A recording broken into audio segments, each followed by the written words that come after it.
नमस्कार दोस्तों। आज के इस वीडियो में हम इम्पोर्टेंट प्रोग्राम के बारे में बात करेंगे। यानी ये राष्ट्रीय जो प्रोग्राम है हमारे देश में कब लागू किए गए। कई सारे बच्चों को ये लगेगा कि ये हमारे एग्जाम की दृष्टि से इम्पोर्टेंट नहीं है, लेकिन इनका सन आपको याद रखना जरूरी है, क्योंकि ये जो प्रोग्राम है अधिकतर एनएचएम और एनआरएचएम के माध्यम से चलाए जाते हैं। जो हमारे देश का स्वास्थ्य विभाग है उसके माध्यम से ये प्रोग्राम चलाए जाते हैं, यानी हेल्थ मिनिस्ट्री है वो ये प्रोग्राम चलाती है, और इनके सारे प्रोग्राम लगभग सारे प्रोग्राम एनएचएम और एनआरएचएम देखता है। तो उस दृष्टि से आपको इन प्रोग्राम की जो ईयर है वो याद आपको रखना है। यानी कि थोड़ा सा ध्यान आपको ये रखना है, क्योंकि एग्जाम में कोई जरूरी नहीं होता है कि क्वेश्चन कहाँ से उठेंगे। जो हमें एग्जाम की दृष्टि से इम्पोर्टेंट लगेगा उसी से रिलेटिव हम वीडियो बनाएंगे। यदि आपने अभी तक हमारे चैनल को सब्सक्राइब नहीं किया है तो इस चैनल को सब्सक्राइब कर लीजिए, और जो भी हम वीडियो डालते हैं उनको अलग से सेव कर लेना, या फिर आप स्क्रीनशॉट रखकर उसका स्क्रीनशॉट ले लेना और उनको अलग जगह पर लिख लेना, क्योंकि लास्ट टाइम में आपको बार बार वीडियो देखने की आवश्यकता नहीं पड़े और आपका समय वेस्ट न हो। यदि आपको सही से नहीं दिख रहा है तो आप बिल्कुल कमेंट कर सकते हैं, हम आपको पीडीएफ के रूप में प्रोवाइड करवा देंगे। और थोड़ा सा इंतजार और करना, आपके लिए बहुत अच्छी सुविधा है, सरप्राइज है। 1 तारीख के बाद में आपको सारी चीजें कंप्लीट दिखने लगेगी। इस वीडियो में हमें जो हमारे एग्जाम की दृष्टि से जो प्रोग्राम इंपॉर्टेंट है उसी से रिलेटिव हम बात करने वाले हैं। 10 प्रोग्राम हमारे हिसाब से इंपॉर्टेंट है। इन 10 की तो जो सन है वो आपको याद रख लेना है, थोड़ा सा माइंड में रखना। पहला है राष्ट्रीय परिवार नियोजन कार्यक्रम कब लागू किया गया। तो राष्ट्रीय परिवार नियोजन कार्यक्रम 1953 के अंदर लागू किया गया। ये जो प्रोग्राम है ये जो हमारी हेल्थ मिनिस्ट्री है वो चलाती है, और वो जो प्रोग्राम है उसमें एनएचएम और एनआरएचएम का मुख्य रोल होता है। और ये जो आपकी भर्ती है वो भी एनएचएम एनआरएचएम के माध्यम से ही हो रही है। इसीलिए आपको जितने भी एनएचएम एनआरएचएम के प्रोग्राम है उनको थोड़ा सा दिमाग में रखना है, थोड़ी सी उन चीज़ों के बारे में पढ़ के रखना है, ताकि इस तरह के अगर क्वेश्चन आपके एग्जाम में पूछ ले तो बाद में आपको परेशान न होना पड़े। पहला है राष्ट्रीय परिवार नियोजन कार्यक्रम कब लागू किया गया, तो 1953।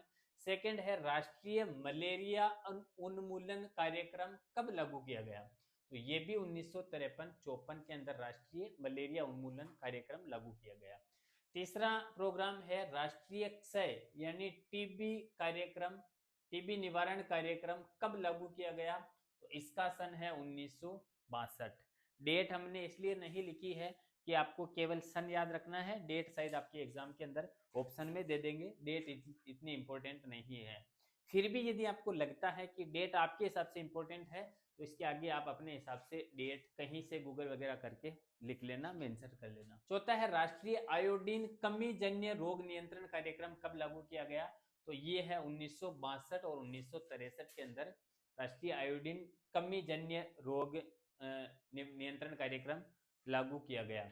आयोडीन की कमी से होने वाला रोग कौन सा है, तो उसमें आपको लिख लेना है गलगंड। पांचवा है राष्ट्रीय कैंसर नियंत्रण कार्यक्रम कब लागू किया गया, तो ये है 1975-76 के अंदर। राष्ट्रीय कैंसर नियंत्रण कार्यक्रम 1975-76 के अंदर। राष्ट्रीय एड्स नियंत्रण कार्यक्रम कब लागू किया गया, तो इसका सन है 1987 के अंदर राष्ट्रीय एड्स नियंत्रण कार्यक्रम लागू किया गया। राष्ट्रीय पल्स पोलियो जिसका अमिताभ बच्चन ऐड करता है, राष्ट्रीय पल्स पोलियो प्रतिरक्षा कार्यक्रम 1995 के अंदर लागू किया गया। राष्ट्रीय मधुमेह यानी डायबिटीज नियंत्रण कार्यक्रम कब लागू किया गया, तो इसका सन है 1987 के अंदर राष्ट्रीय मधुमेह नियंत्रण कार्यक्रम लागू किया गया। अंतिम है राष्ट्रीय कुष्ठ उन्मूलन कार्यक्रम कब लागू किया गया, इसका सन है 1987। यदि कोई ऑप्शन आपको लगता है कि ये गलत है तो आप कमेंट कर सकते हैं, और अपने हिसाब से उनको कमेंट करके नीचे लिख देना कि ये 53 नहीं 54 है, या फिर जो भी पिछले वीडियो में जो कुछ गलतियां हुई है उनको आप अपने हिसाब से सुधार के रखना, और उसी को आप कमेंट कर देना। मैं न तो नाराज हो रहा हूँ न बुरा मानने वाली बात है, क्योंकि मेरी एक गलती की वजह से आप लोगों का नुकसान न हो।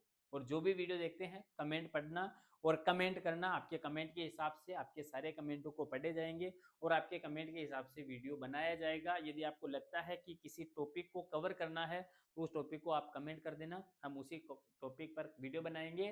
बाकी हम हमारे हिसाब से वीडियो सीरीज लेके आएंगे और आपकी भर्ती की तैयारी कंप्लीट करवाने की जिम्मेदारी है। हम पूरा प्रयास करेंगे कि एग्जाम से पहले पहले आपका कोर्स कंप्लीट करवा दें। फिर भी यदि किसी प्रकार की इंक्वायरी चाहिए, आपको कुछ पूछना है, तो डिस्प्ले पे जो नंबर चल रहे हैं उन पे संपर्क कर सकते हैं। और 1 मार्च के बाद से ही कंटिन्यू क्लासें लगेगी और कंटिन्यू सारी चीज़ों का स्टेप बाय स्टेप वीडियो आएगा। आप सभी को होली की शुभकामनाएं।